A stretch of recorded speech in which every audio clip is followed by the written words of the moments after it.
네, 안녕하세요. 오늘은 개인의 성격 특성이나 정신건강 상태를 좀 입체적으로 이해하는 데 아주 중요한 도구죠.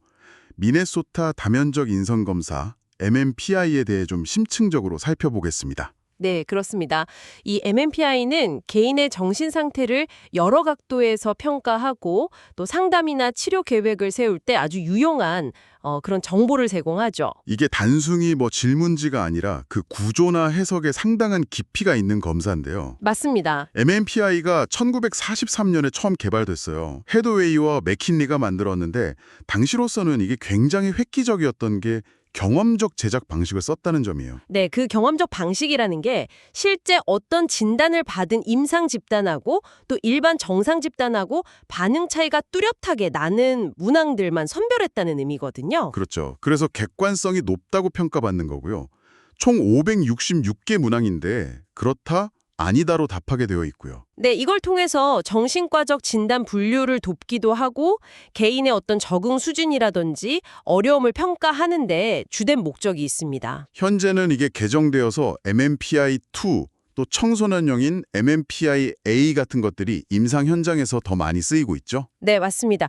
시대 변화를 반영해서 계속 업데이트되고 있습니다. 자, 그럼 MMPI 결과를 제대로 보려면 먼저 응답자가 어떤 태도로 검사에 임했는지 이걸 평가하는 타당도 척도를 봐야 하는데요. 이게 일종의 관문 같은 거죠. 그렇죠. 이 프로파일을 믿을 수 있느냐 없느냐 이걸 먼저 가늠하는 단계입니다. 총 4가지가 있습니다. 네, 물음표 L, F, K 이렇게 네 가지인데요. 우선 물음표 척도는 말 그대로 응답하지 않은 문항수죠. 네, 이게 너무 많으면 프로파일 전체 해석이 좀 어려워질 수 있습니다. 그리고 L 척도, 이게 lie, 그러니까 부인 척도인데 자신을 좀 좋게 보이려고 하는 약간 솔직하지 못한 그런 방어적인 태도를 측정하는 거예요. 맞아요. 사회적으로는 바람직해 보이지만 실제로는 대부분 사람들이 그렇게 행동하기 어려운 문항들로 구성돼 있죠. 나는 모든 사람을 좋아한다. 이런 식의 문항들요? 네. 반면에 F 척도, infrequency, 비전형 척도는요, 일반 사람들과는 아주 다른 좀 독특한 생각이나 경험을 보고하는 경향을 측정해요. 네. 그래서 이 F 점수가 만약 지나치게 높다 이러면 심리적인 고통이 아주 심각하거나 아니면 검사에 좀 비협조적이거나 의도적으로 증상을 과장했을 가능성도 생각해 봐야 합니다. 마지막으로 K 척도, 이게 correction, 교정 척도인데 L 척도보다는 좀 더 세련되고 미묘한 방어 경향을 탐지하는 거죠. 그렇죠. 자신을 잘 통제하고 있고 별 문제가 없어 보이려는 그런 태도와 관련이 깊습니다. L척도보다는 조금 더 방어 기제가 발달된 경우에 높게 나타날 수 있어요. 이 L, F, K 세 척도의 점수 패턴을 보는 게 중요하다고 하셨는데 예를 들면 V자 형태라든지 오른쪽으로 올라가거나 내려가는 그런 기울기 같은 거요. 네, 맞습니다. 그 패턴을 통해서 수검자가 얼마나 솔직하게 임했는지 아니면 방어적인지 또는 혼란스러워하는지 등을 파악하고 이걸 바탕으로 뒤에 나올 임상척도 해석의 기준을 잡게 됩니다. 자, 그럼 이제 MMPI의 핵심이라고 할 수 있는 10가지 임상 척도로 넘어가 보겠습니다. 각 척도가 특정한 심리적 특징이나 증상들을 측정하도록 만들어졌죠. 네, 이 10개 척도의 조합을 통해서 개인의 다면적인 모습을 이해하게 되는 겁니다. 첫 번째 척도 1번 HS, 건강염려증 척도인데요. 신체 기능에 대해서 좀 과도하게 걱정하거나 집착하는 경향을 반영하죠. 네, 실제 건강 문제라기보다는 심리적인 불편감이 신체 증상으로 나타나는 경우가 많습니다. 두 번째는 척도 2번, D, 우울증 척도입니다. 슬픔, 비관주의, 무기력감, 흥미상실 같은 우울증상의 정도를 측정하는 거고요. 네, 삶에 대한 전반적인 불만족이나 의욕 저하 같은 걸 시사할 수 있습니다. 세 번째는 척도 3번, HY, 히스테리 척도인데요. 스트레스 상황에서 이걸 부인하거나 심리적인 갈등을 신체 증상으로 바꾸는 경향을 나타내죠. 네, 대인관계에서 다소 피상적이거나 미성숙한 모습을 보일 수도 있고요. 부인이라는 방어 기제를 많이 사용하는 특징이 있습니다. 네 번째는 척도 4번, PD, 반사회성 척도입니다. 어떤 권위나 사회적 규범에 대한 반항심, 충동성, 또 공감 능력 부족, 이런 특성들을 측정합니다. 맞아요. 그래서 좀 갈등적인 대인관계 패턴을 보이기가 쉽습니다. 다섯 번째는 척도 5번, MF, 남성성, 여성성 척도네요. 이건 전통적인 성역할 고정관념과 얼마나 일치하는지 흥미나 태도 같은 걸 보는 거죠. 네, 다만 이 척도는 해석할 때 사회 문화적인 배경을 좀 고려해야 합니다. 시대에 따라 의미가 달라질 수 있어서요. 여섯 번째는 척도 6번, PA, 편집증 척도입니다. 타인에 대한 불신이나 의심, 민감성, 그리고 좀 경직된 사고방식 같은 걸 반영하죠.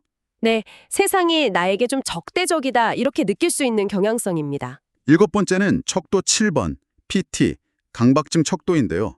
불안이나 초조함, 과도한 걱정, 그리고 어떤 강박적인 생각이나 행동 경향을 측정합니다. 그렇죠. 완벽주의적인 성향이나 우유부단함 같은 모습으로 나타날 수도 있습니다. 여덟 번째는 척도 8번, SC, 조현병 척도입니다. 현실과 좀 동떨어진 기이한 생각이라든지 혼란스러운 정서, 사회적인 위축 등을 반영한다고 하는데요. 네, 사고나 지각, 정서 조절의 어려움을 시사하는 척도라고 볼 수 있습니다. 아홉 번째는 척도 9번, MA, 경조증 척도입니다. 이건 좀 과도하게 기분이 들뜨거나 에너지가 넘치거나 충동적이거나 이런 경조증적인 특징들을 측정하는 거죠. 맞습니다. 과잉 활동성이나 사고의 비약, 비현실적인 자신감 같은 것들이 나타날 수 있습니다. 자, 마지막 열 번째는 척도 0번, SI, 사회적 내향성 척도입니다. 이건 사회적 상황에서 느끼는 불편감, 수줍음, 타인과의 관계에서 거리감 같은 걸 측정하는 거죠. 네, 혼자 있는 것을 더 편안하게 느끼고 선호하는 경향을 나타냅니다. 이 10개 척도 점수를 각각 따로 보는 게 아니라 어떤 척도들이 함께 높게 나타났는지 그 패턴을 보는 게 중요하다고 하셨잖아요. 상승 척도상 또는 코드 타입이라고 부르던데요. 네, 아주 중요한 지점입니다.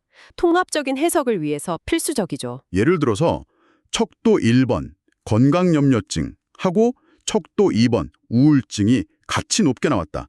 1-2 코드 타입. 이러면 신체적인 불편감을 호소하면서 동시에 우울감이라 무기력감을 느끼는 경우가 많다고 해석할 수 있겠네요. 그렇죠. 또 다른 예로 척도 4번 반사회성이랑 척도 9번 경조증이 함께 높다면 4-9 코드 타입. 충동적이고 좀 반사회적인 행동을 보이면서도 에너지가 넘치는 그런 불안정한 모습을 보일 가능성이 있습니다. 이런 코드 타입 해석이 개인의 복잡한 심리 상태나 행동 양상을 좀 더 깊이 있게 이해하는 데 도움이 되겠군요. 맞습니다. 훨씬 더 풍부하고 통합적인 이해가 가능해집니다. MMPI를 실시할 때 주의할 점도 있겠죠. 비밀 보장에 대해서 충분히 설명해서 좀 신뢰관계를 형성하는 것도 중요하겠네요. 물론입니다. 그리고 가능하면 좀 조용한 환경에서 감독하에 진행하는 것이 검사 결과의 신뢰도를 높이는 데 도움이 됩니다. 결국 MMPI는 이 타당도 척도를 통해서 응답 태도를 먼저 확인하고 그 다음에 10가지 임상 척도와 그 조합, 즉 코드 타입을 통해서 개인의 다양한 심리적 특성을 이해하는 아주 강력하고 정교한 도구라고 할 수 있겠네요.